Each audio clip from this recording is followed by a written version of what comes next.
My parents started their sports nutrition business when I was a kid, and I watched them work tirelessly to make it successful. My name is Maria Richardson. Being born into an affluent family may lead some to believe that life is easy and luxurious, but nothing could be further from the truth. From an early age, my parents instilled in me the importance of working hard, particularly my father. The first time my dad took me to his office is a memory that will never fade. I was 7 years old, attempting to seem as put together as a second grader could in my beloved blue frock adorned with small flowers.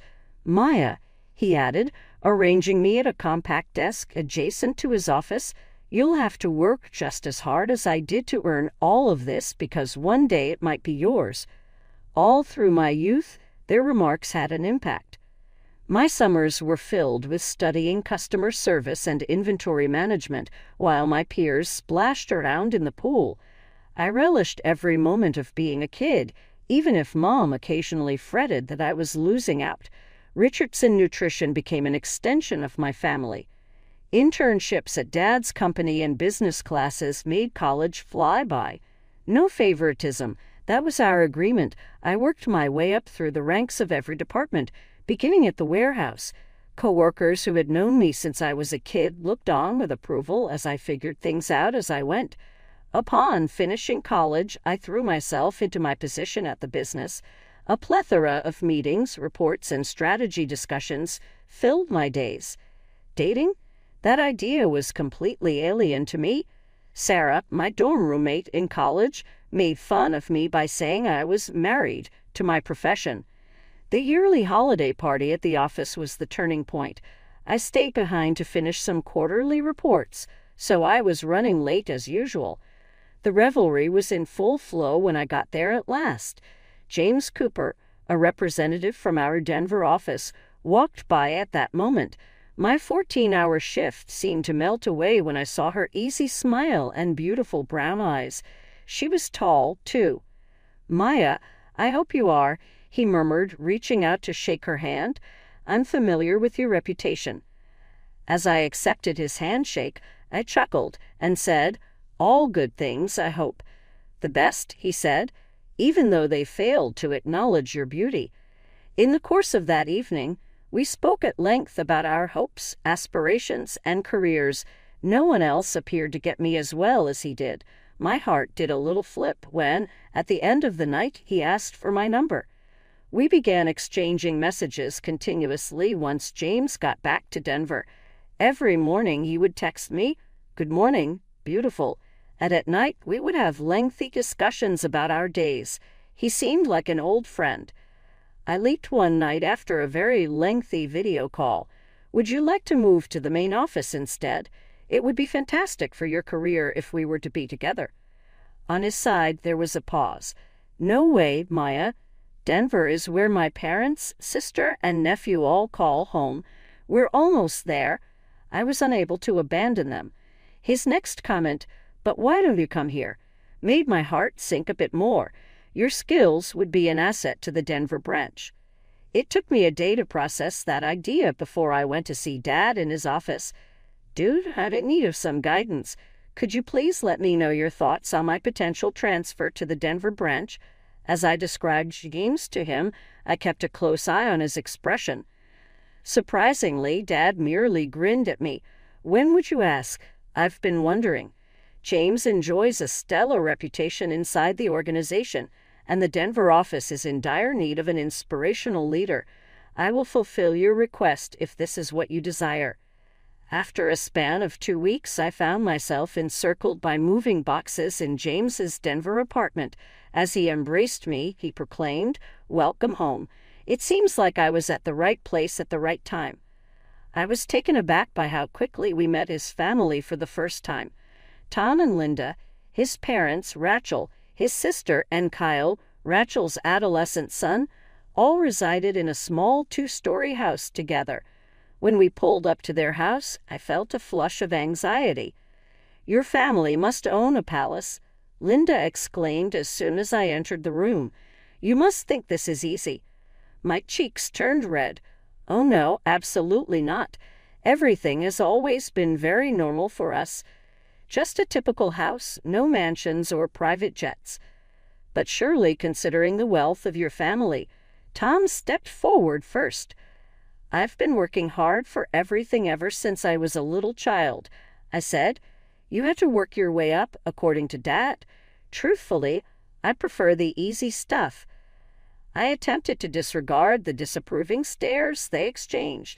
Rachel, who is the sister of James, hardly glanced at me as she examined my unadorned sweater and jeans. I would only wear designer labels if I had your money, she smirked.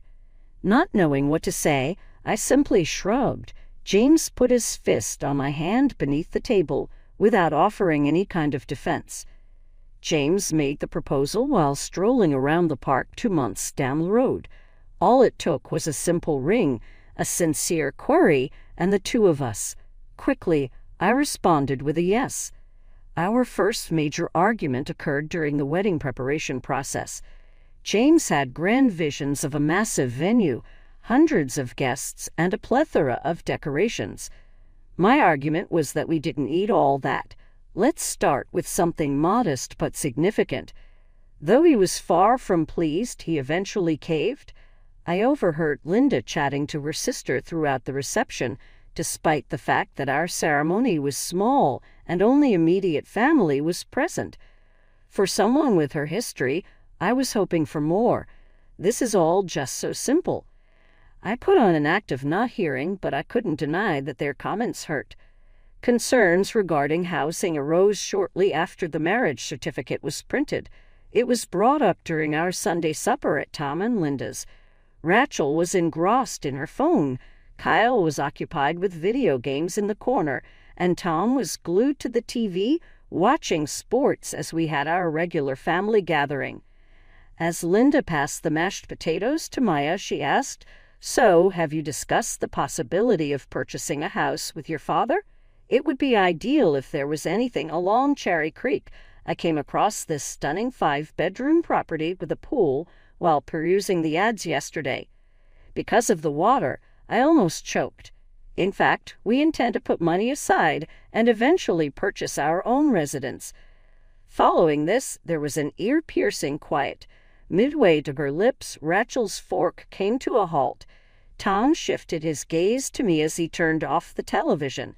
I was starting to recognize that fake smile all too well when Linda's face went white. Their intense staring at each other gave me the impression that I had said something completely inappropriate. "But I'm sure your dad wouldn't object," Tom began, then used his napkin to wipe his mouth.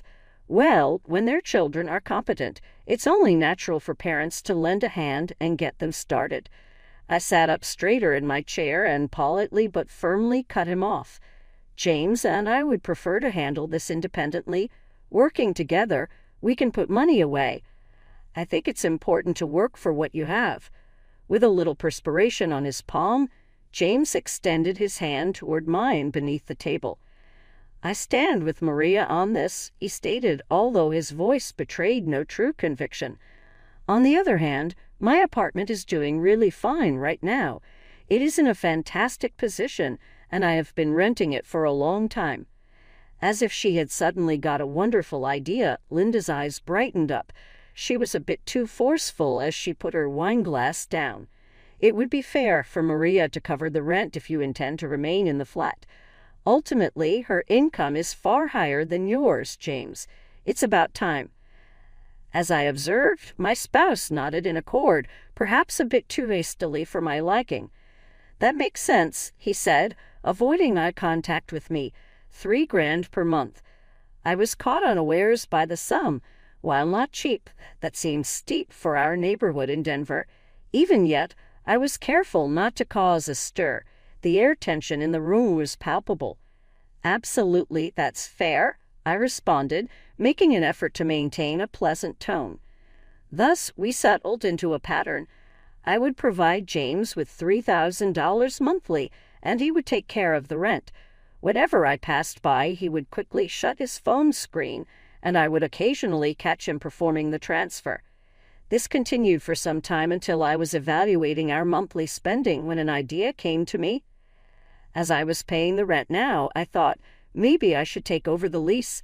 I stated this one night as we ate dinner in our kitchen, listening to the city outside through the open window. To simplify things for the taxman, we could just put it in my name. Strange and instantaneous was James's reaction. His face turned somewhat pale as he tightened up, almost dropping his fork upon his almost eaten spaghetti. "No, that won't work," he exclaimed with more urgency than normal. "Mr. Johnson has been my landlord for many years. I am trusted by him. We should not tamper with something that is working." His behavior severely disturbed me. His eyes evaded my gaze, and his hands trembled slightly as he grabbed for his glass of water. However, I ignored the emotion as I had been doing with a lot of little issues recently. Denver life had become monotonous. At the branch office, I was getting comfortable with my new role as team manager, while also keeping up with my weekly video conversations with my parents. It seems like everything was going according to plan. However, there remained a persistent concern of mine. The initial occurrence was on a Tuesday.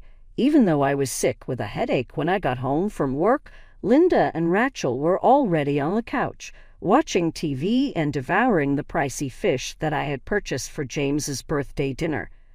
"Oh, Maya," Linda responded without lifting a finger. We were merely enjoying a small snack.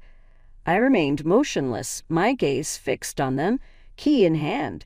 It was like a tornado had ripped through my kitchen. Their shoes were resting on my coffee table, and periodicals were all over the place. This started happening all the time. They would be waiting for me when I got home, or even worse, I would find empty food containers, rearranged belongings, and obvious evidence of rummaging through my closet. These people possessed keys. Naturally, they possessed keys. James and I attempted to have a conversation about it one night.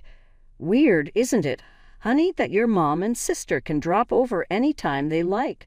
His gaze was fixed on his phone the entire time. "Maya, they are family. You're exaggerating a bit. Relax, please." However, I was unable to relax after discovering that they were poring over my personal documents one day. They couldn't help but giggle at my college diary, which I had not yet opened. My voice was solid as I stated, "We need to talk." My fingers trembled slightly as I spoke. "This must stop. Please don't show up unannounced at our house. Examine our belongings." "No way." In an instant, Linda's face drooped. Like a faucet turning on, her eyes welled up with tears. "How outrageous," she screamed. "After all we've done to make you feel at home here. Your illustrious background made you seem too nice to be true to us." James strolled in as if summoned. His mother was crying. Rachel was staring at me, and I was standing there in disbelief as he took it all in. He hurried to his mother's side and yelled, "What did you do?" But she was gone. "She's attempting to distance us from you," Linda sobbed into his shoulder. "According to her, we are no longer welcome here." I didn't mean that. I was about to speak when James interrupted. "What gives you the right to abuse them this way? They are my loved ones." James flipped on me when they departed, his expression incredibly severe. "You must address this," he admonished, "as an apology. Buy them something nice, really nice." I left work early the following day to go shopping. I treated Linda to the fancy purse she had been talking about, and Rachel to a pricey pair of boots. The act of wrapping them made my hands feel filthy. They smiled smugly as they took the presents I brought to their residence. Linda looked at the purse and remarked, "We knew you'd come around," but she didn't even look at me. Rachel added, "These will do," as she tried on the boots. James re-established contact with me that evening. "Do you see? Was that really that difficult?" he said as he kissed my cheek. Something, though, had shifted, and I still hadn't figured it out. I didn't anticipate how bad things may get after the border incident. Rachel and Linda elevated the art of gift demanding to a whole new level. Expectations were heightened at every little holiday. In her texts to Maya, Rachel would remind her that next week is National Sister Day. This gorgeous Gucci bag caught my eye. Today is the anniversary of the day I held James for the first time as a baby, Linda would declare. A spa weekend sounds like the perfect way to celebrate, she said.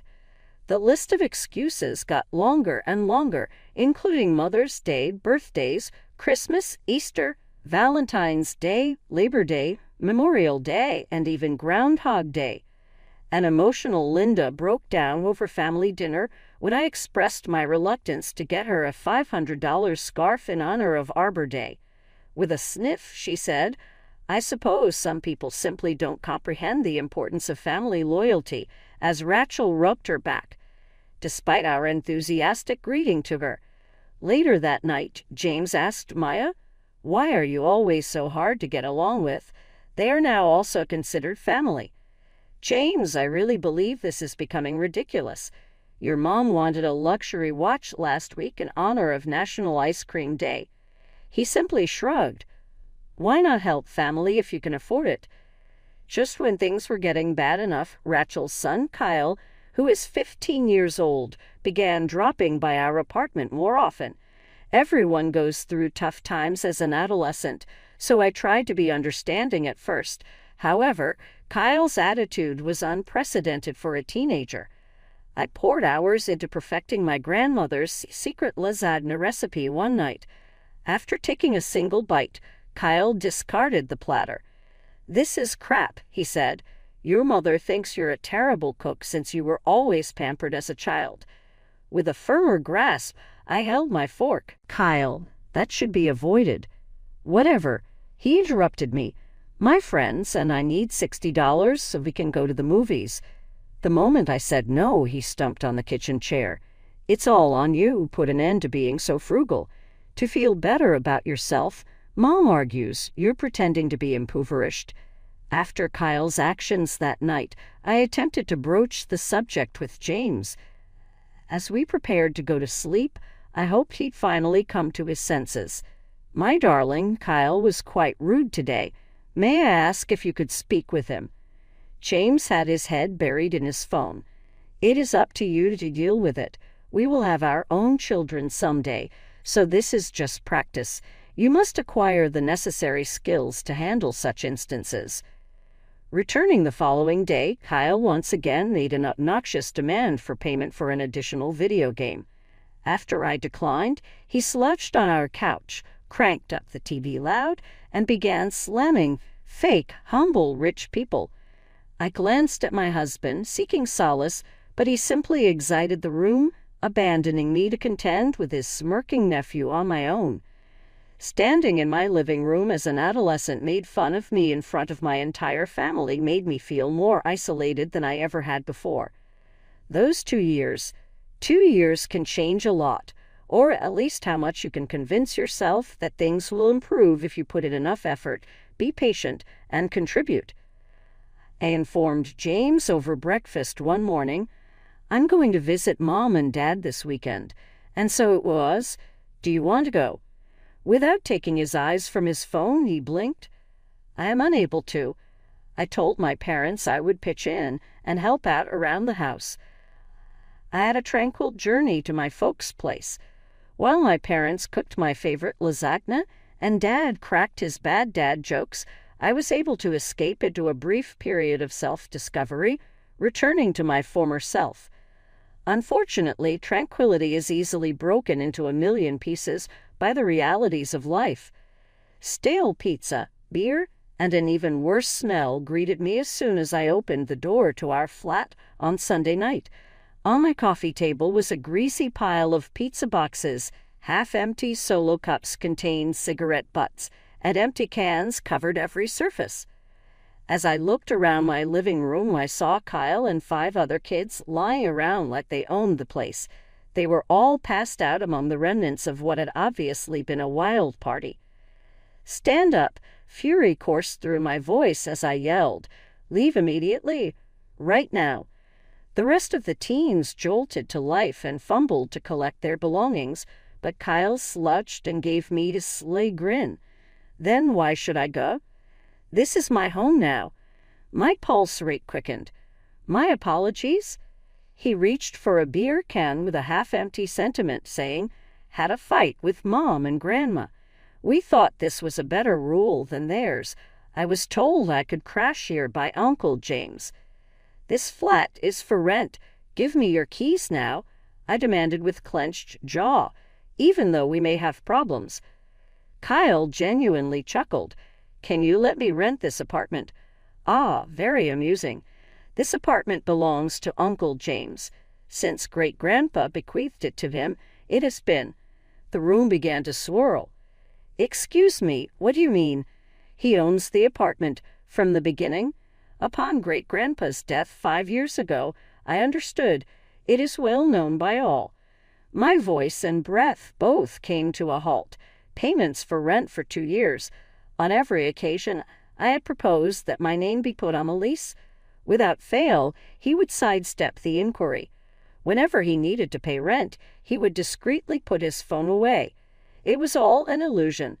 Because Kyle's demeanor completely transformed, I must have appeared as though I was going to pass out. Someone who appeared nearly sympathetic took the place of the arrogant adolescent. As he patted my shoulder awkwardly, he remarked, "Listen, there's something else you should be aware of." He retrieved his phone and began to tinker with it.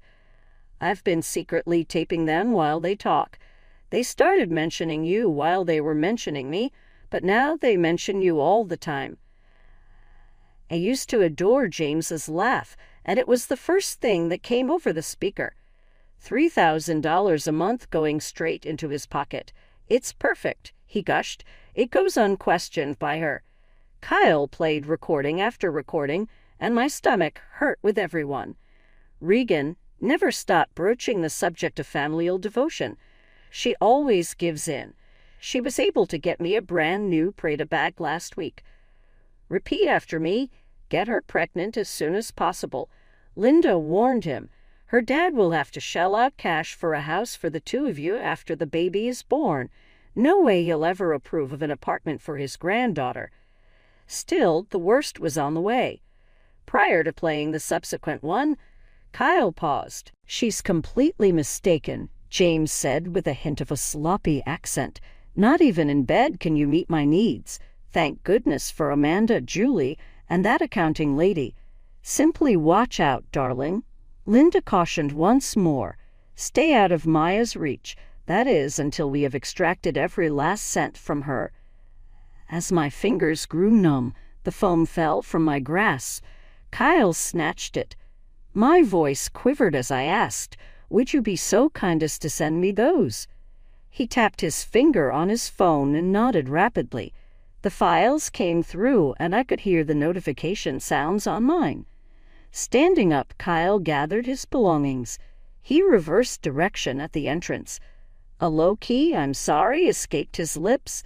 "You are aware that they are all serpents. I have always been. Even Mom." Shrugging, he went on with his day. "I guess it explains why they despise me. Unlike them, I can't put on an act." With a gentle click, the door shut behind him, and I found myself alone in the ruined flat. On my own with the facts regarding my marriage, my spouse, and the previous 2 years of my life. The flat was a disaster, but I didn't even try to clean it up. I would love for it to symbolize my marriage, a pretty front covering up terrible junk on the inside. In contrast, I hopped in my car and headed directly to Linda and Tom's house, where I knew their family would be gathering for Sunday supper. Like a scene out of a Norman Rockwell painting depicting a united family, James, Linda, Tom, and Rachel were all there, precisely as I had imagined them. I felt ill just looking at it. To Maya, instantly Linda's false grin spread across her face. "We had no idea you would show up. Where were your folks, Diggs?" I turned my full attention away from her and locked eyes with James. "Please provide me with the lease paperwork for our apartment." Silence fell over the room. Halfway to his mouth, James halted with his fork. "What do you mean?" "The agreement for renting. This is the lease. Bring it here." He got back to normal fast, putting on that endearing grin that had me smitten in the first place. The formal contracts aren't done by Mr. Johnson. You know, my darling, we've been friends for a long time. Mr. Johnson doesn't exist, I responded, interrupting him. The apartment is yours, has done so continuously. With an anxious, high-pitched voice, Linda hurriedly joined in. Maya, my darling, how about a pot roast? I gave the recipe you suggested a go. Linda, please be quiet. I spoke with an icy tone. Stunned, they all fixed their gazes on me. Before that, I had never addressed any of them in such a way. James, in the 2 years that I've paid you $3,000 monthly, what have you done with it? I could see perspiration forming on his brow as he laughed. Maya, it's not important. Come on. What does it matter that I am the owner of the apartment? I'm married to him. Just what is the difference? I retrieved my mobile device. We shall observe the impact it has. As James's speech echoed around the room, their expressions became lifeless. Yeah, it's great. $3,000 per month in my pocket. It goes unquestioned by her. After recording after tape of their own voices belittling them, I played them all. The planning, the control, that sneer, the boasts made by James regarding his girlfriends, Rachel and Linda's plans to steal presents. Their goal in trying to conceive me is to increase their financial leverage over my father. It was as quiet as a tomb when I finally pressed the stop button. James had a ghostly face. Rachel appeared as if she were about to vomit. Even with meticulously applied makeup, Linda's fear was visible. With a firm voice, I told James, I'm divorcing you. The papers should be ready this week. These recordings will be made public if you attempt to contact me for any reason other than the divorce process. The corporate world would be interested to hear the details of how you deceived your wife and stole $72,000 from her. Their objections were ignored as I turned and left. I returned to the apartment, which was actually his place, and carefully and quickly gathered all of my belongings. I had packed up my car and was driving to my parents' place by the time the sun went down. Upon my arrival, I saw that Mom and Dad were still awake. They could tell something was seriously wrong just by looking at my face. I showed them the recordings and explained everything. The more secrets Dad revealed, the darker his face became. I'll take care of this, he responded after I was done. Then he did it. The following day, James was let go from his job, and Dad took great pains to ruin his name in the business world. Divorce procedures moved swiftly. James first fought against it, but the tapes ultimately proved him wrong. Concerning financial fraud, the judge was especially keen.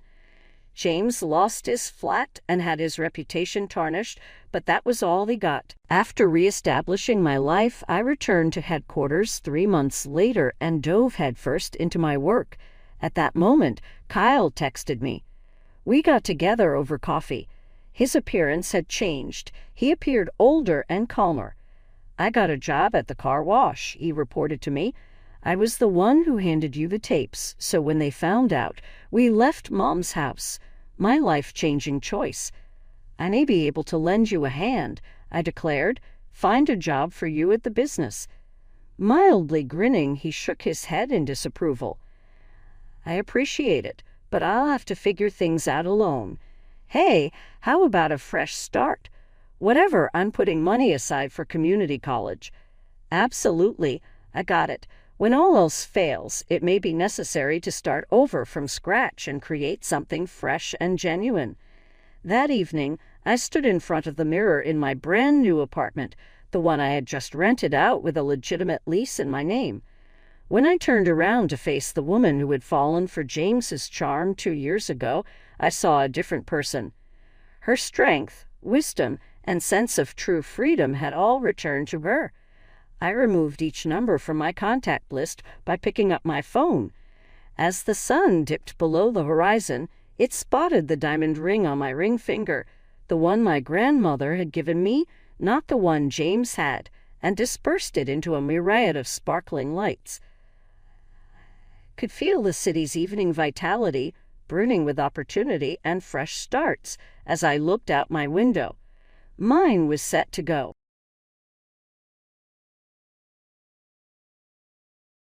Hi everyone, I'm Martha. It all started one busy afternoon at Starbucks. I was deep into my fourth coffee, completely absorbed in some design work for a major client, when he walked in. Logan Albert. Tall, charming, with an easy smile and an aura that felt both commanding and warm. Later, I'd learned he was the heir to Albert Industries. Mind if I share your table? Every other spot's taken, he asked, looking right at me. I glanced up, ready to politely say no, but something in his genuinely friendly expression made me nod. 2 hours later, we were still talking, bouncing from design trends to investment strategies like we'd known each other for years. I never knew someone could get so animated about font choices, he chuckled. Hey, typography is an art, I defended, laughing. Besides, Mr. Investment Banker, you just spent 20 minutes explaining hedge funds. That's how it began. Coffee dates quickly turned into dinners, and soon we were inseparable. 6 months later, he proposed at that same Starbucks table.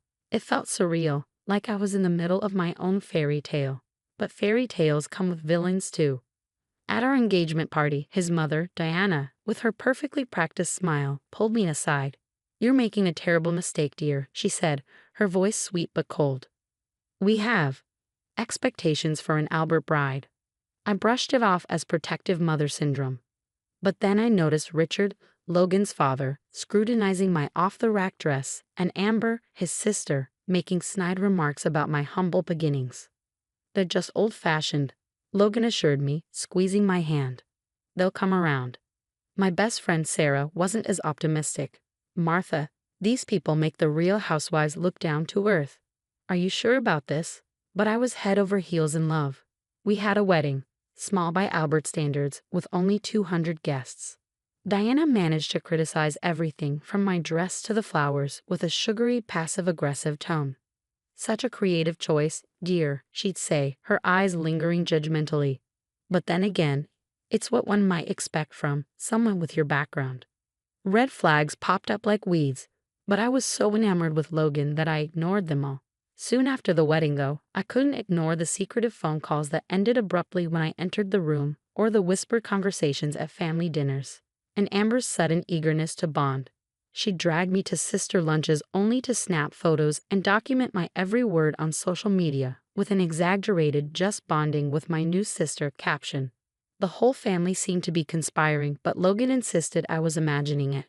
Then came the night that changed everything. I'd been feeling nauseous all week, and the test confirmed it. I was pregnant. Bursting with excitement, I ran to tell Logan but froze when I heard voices from his study. Mom, this is ridiculous. Logan's voice sounded tense. Martha isn't after our money. Darling, we're just protecting you, Diana replied smoothly. The prenup lawyer is coming tomorrow. We'll see her true colors soon enough. I clutched my still flat stomach, my heart shattering as the realization set in. My fairy tale had morphed into a war zone, but they didn't know who they were dealing with. If the Alberts wanted to play games, I'd show them I could play to win. Looking back, I wish I'd seen it coming. But sometimes you have to go through hell to find your strength.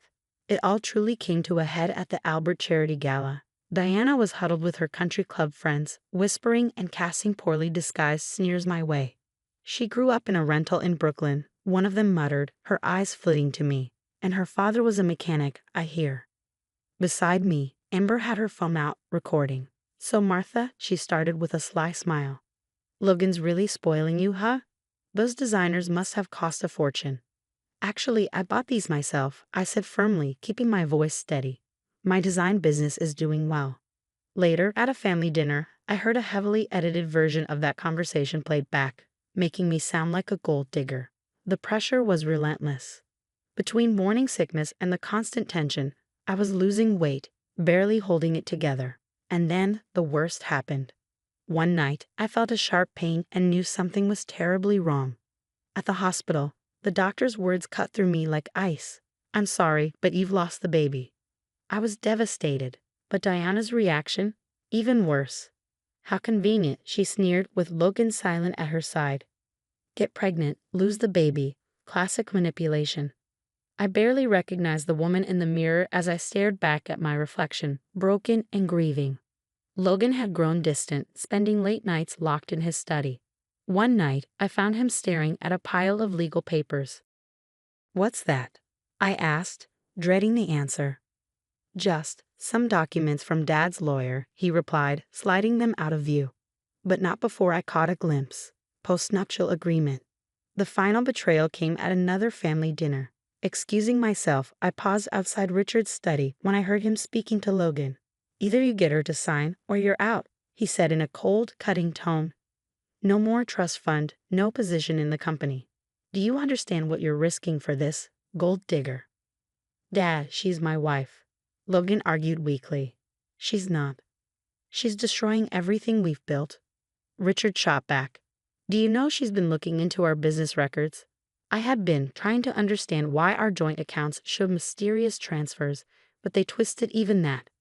"Just handle it, son, before she ruins us." When I got home that night, Logan was waiting, papers in hand. "They're just protecting our interests, Martha," he said. "Our interests?" I shot back. "Or their control." He sighed, frustrated. "You don't understand how things work in our world." "Oh, I understand perfectly," I said, anger building. "I understand your family has been planning this since day one. Amber has been editing our conversations. Your mother's been spreading lies. They're trying to protect you, you say. From what, Logan? The woman who loves you. Or from having to think for yourself?" He looked stunned as I turned and walked away, my mind racing. They wanted to play dirty. Fine, but they've forgotten something crucial. I hadn't survived on my own all these years by being naive. It was time to show the Alberts exactly who they were dealing with. And I had just the plan to bring their perfect little facade crumbling down. Sarah's engagement party was the perfect hunting ground. I watched Amber knock back her fourth martini, her guard slipping with every sip. She cornered Sarah near the restroom, not noticing my phone, propped up behind a vase, recording every word. "You should have seen her face when she lost the baby," Amber sneered, her voice dripping with mockery. "Such a failed scheme. We've been working for months to get her out. Diana's brilliance, spreading those rumors, making her look unstable. And the recordings? Please, child's play. A few clever edits, and suddenly Miss Perfect sounds like a gold-digging witch. Logan is finally seeing her true colors." My hands shook as I retrieved my phone, but I knew this was just the beginning. Late one night at my design studio, while updating the Albert Industries website, I noticed something odd. Diana's digital signature on wire transfers to offshore accounts disguised under employee names. I tracked down Marcus, the former CFO, and his face went pale when I showed him the transfers. "She fired us all," he muttered, gripping his coffee cup tightly. "Claimed we were stealing. I tried to fight it, kept copies of everything." "I need those copies, Marcus. Working with Richard's biggest competitor, Robert Chen, was almost too easy. He'd been waiting years for dirt on the Alberts. They destroyed my first company through insider trading," he admitted, sliding a USB drive across the table. "Everything's here, dates, accounts, recorded threats. But they're untouchable. Unless," I prompted. "Unless someone knows exactly where to look," he replied. Over the next few nights, I meticulously built my case, pretending to consider the postnuptial agreement while gathering evidence. Diana's embezzlement, Richard's insider trading, Amber's doctored recordings alongside the originals. Then, one evening, Logan found my laptop open. "What is this?" he asked, staring at the files. "It's the truth about your family. These are lies. My mother would never, my father." "Listen to this," I said, hitting play on Amber's confession. "She was drunk," he protested. "You're twisting things." "Like they twisted everything about me?" I snapped. "The baby, Logan. They made you believe I planned that." "Stop it. Just sign the papers, please, before they take everything from me." "They already have, Logan. They took your spine, your judgment, and your wife's trust. But I'm done being their victim." The final piece came from Marcus, internal emails proving that Diana had systematically framed and fired employees to cover her embezzlement.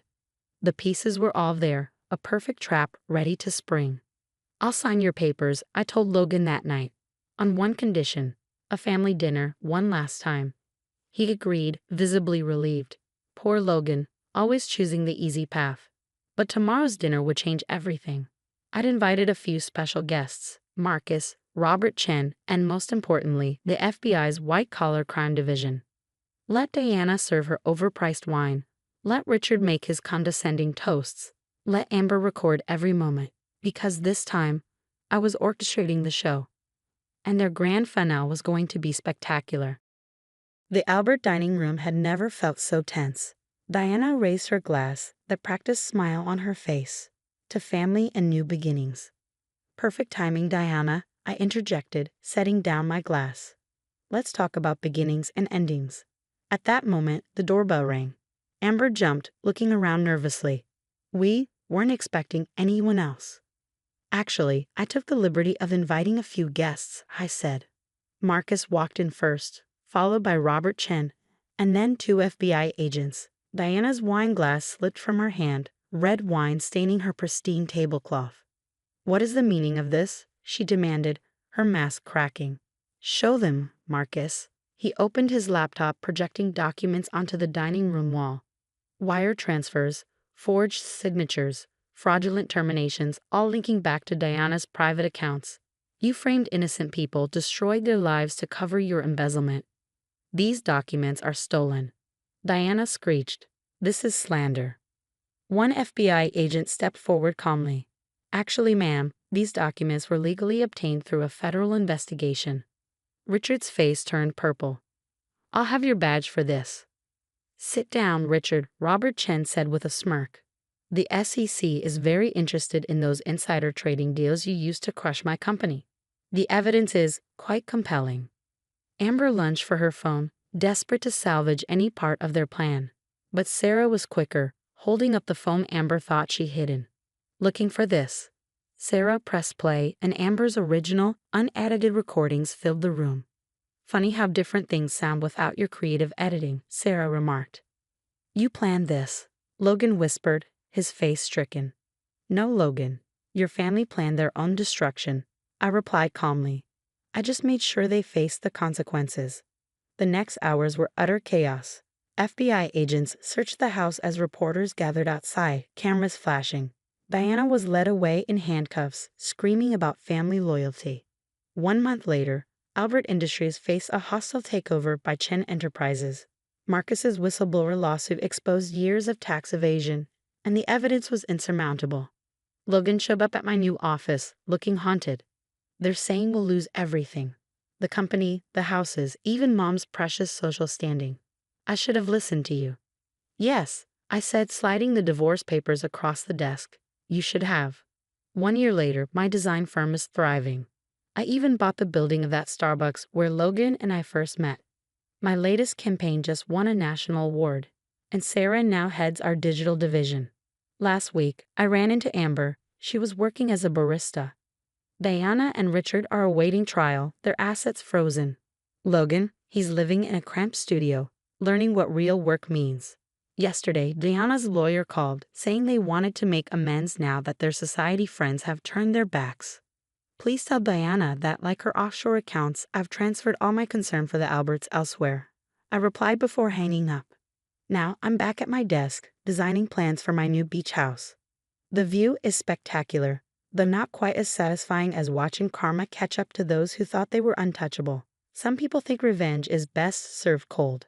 I think it's best served with perfect timing, irrefutable evidence, and just a touch of poetic justice. The Alberts thought they could break me, but instead I broke their empire, all by using their own arrogance against them. Now, if you'll excuse me, I have a sunset to watch from my infinity pool. Amazing what you can afford when you're not paying for someone else's karma. What would you do if you discovered your in-laws weren't just toxic, but criminals using wealth and status to ruin lives? Would you have exposed them immediately, risking everything, or gathered evidence methodically, like Martha, to ensure justice? Share your thoughts in the comments below.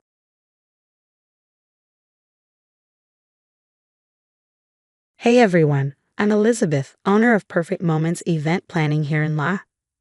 I barely got through my introduction when Jessica burst into my office, her decorator's clipboard clutched to her chest. You won't believe this, she gushed, practically vibrating with excitement. The Kardashians want to book us for their Christmas party. We're officially in the big leagues now. I was still processing this bombshell when Steven, my boyfriend and go-to caterer, walked in with his signature grin. "Babe," he said, his voice oozing confidence. "Ellen DeGeneres' team just called. They want us for her anniversary party." Perfect timing.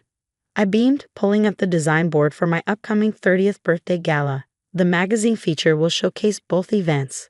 5 years of blood, sweat, and tears, and it was finally all paying off. But my celebration was short-lived.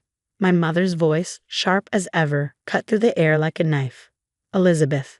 Margaret, my ever-critical mother, strode into my office with my brother Andrew in tow, his smug smile already stealing my moment. "Tell her your news, Andrew." Mom's eyes sparkled with pride. Andrew crossed his arms, leaning casually against my desk. "I just landed the Thompson wedding, biggest budget of the year." He shot a condescending look at my vision board. "Ashley's company is handling all the decor." Jessica rolled her eyes. "You mean your girlfriend's company that keeps undercutting our bids?" Andrew shrugged nonchalantly, eyes drifting to my Kardashian contract. "Can't help being the better choice," he said, the challenge in his voice clear. Before I could respond, my assistant, Mrs. Martinez, poked her head in. "Vogue is on line 1 about your birthday gala feature, Elizabeth." Mom barely glanced at the phone, her attention locked on Andrew. "Remember when he announced his college acceptance at your graduation party?" she said, her tone dripping with nostalgia.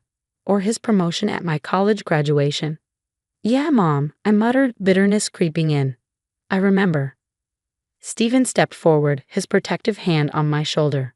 "The birthday gala is a big deal for us," he said firmly. "We're announcing our expansion with all our major clients attending."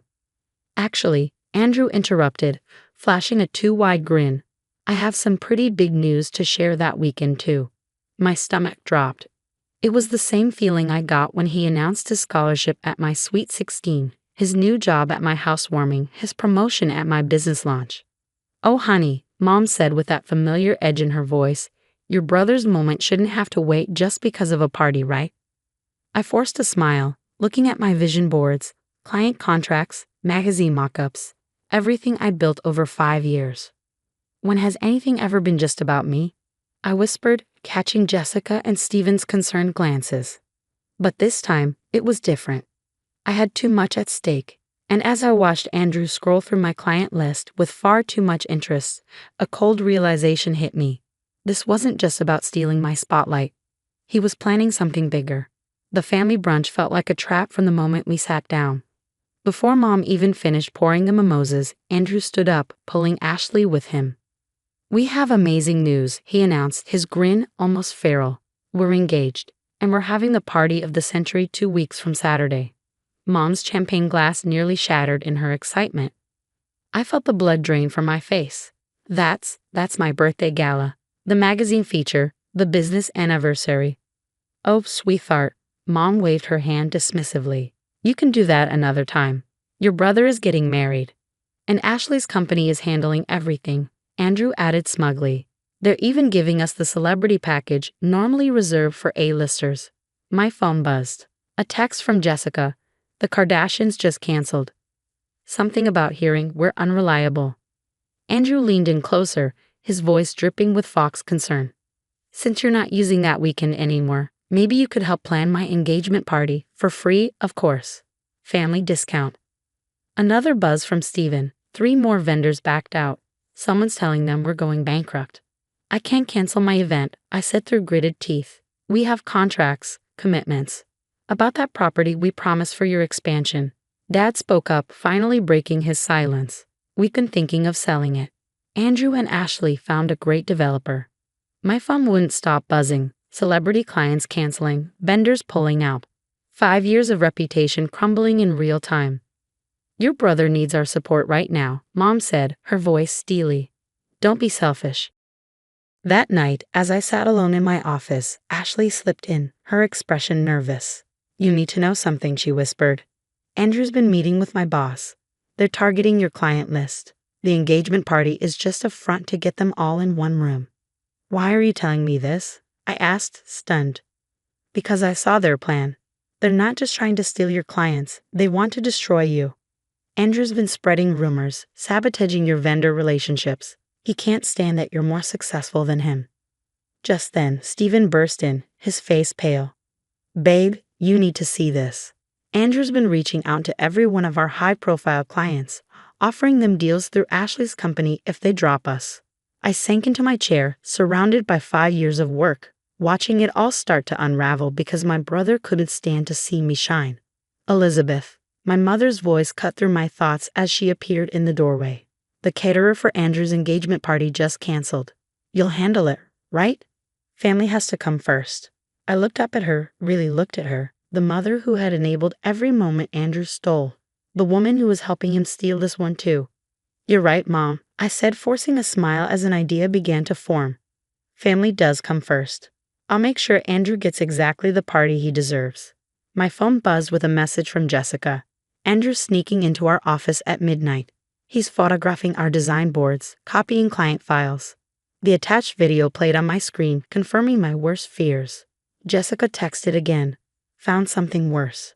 He's showing your designs to clients, claiming they're his work." Before I could process this betrayal, the emergency exit door burst open, and Ashley stumbled in, mascara streaked down her face. "Andrew just tried to crash the Wilson wedding setup," she gasped. "He told them you stole his concept." My phone rang, the magazine editor on the other end sounding uneasy. "Someone offered us a substantial sum to kill your feature. Claimed you're unstable and unreliable. The call came from your family's number." Stephen rushed in, panic etched across his face. "The vendors are talking. Andrew's done this before, started rumors, stole designs, destroyed reputations. He's not just jealous, Elizabeth. He's trying to ruin you." Ashley's hands trembled as she pulled out her phone. "Look at these emails. He's been plotting this for months. The engagement party. It's a setup to humiliate you in front of everyone." Mom and Andrew walked in just then, their smiles too bright. "Just met with the Stevenson wedding party," Andrew said with a smug grin. "Funny how they canceled with you right after. Must be those mental health rumors going around." My vision blurred. 5 years of building my business, my reputation, my dreams, all being destroyed by my own brother. "Did you really think you could outshine me?"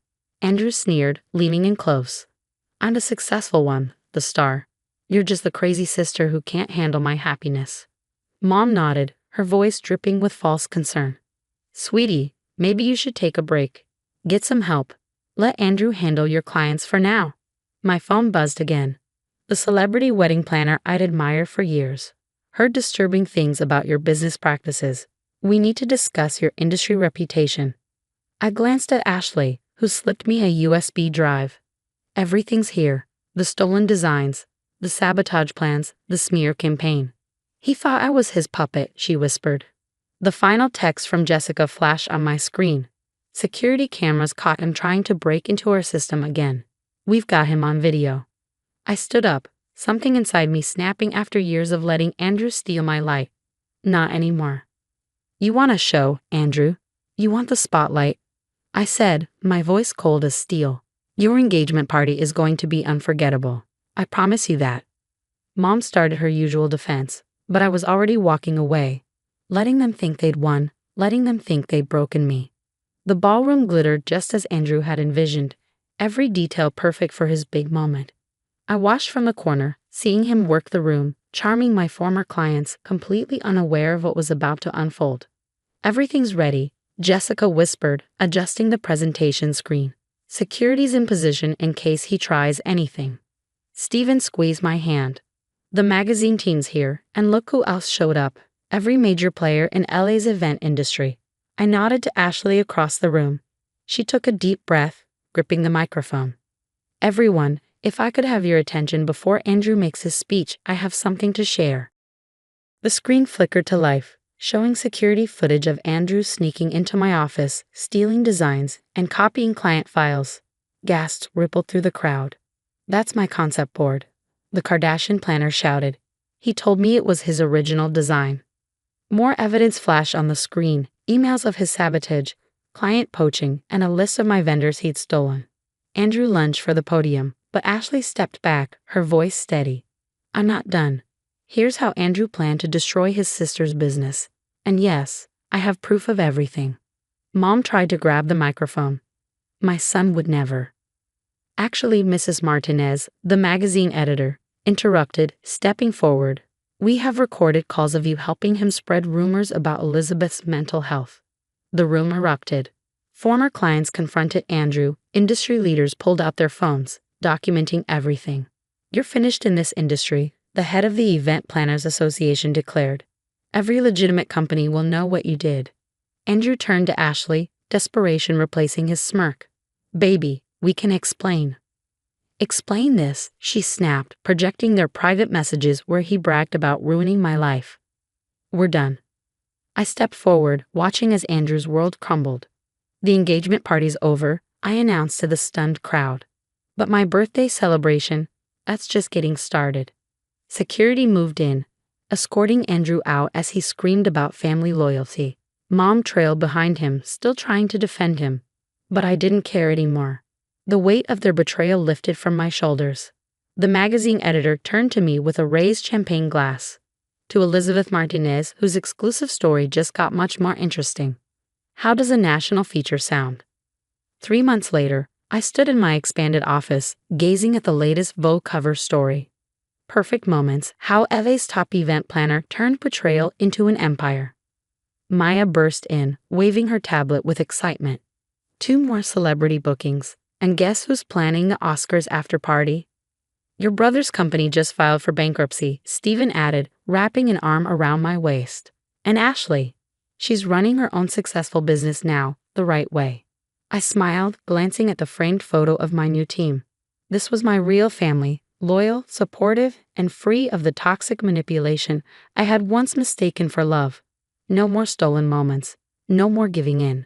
No more toxic family-first nonsense. My phone buzzed. It was Mom sending her weekly attempt to fix things. I deleted the message without a second thought. Another text followed. An industry blacklist notification.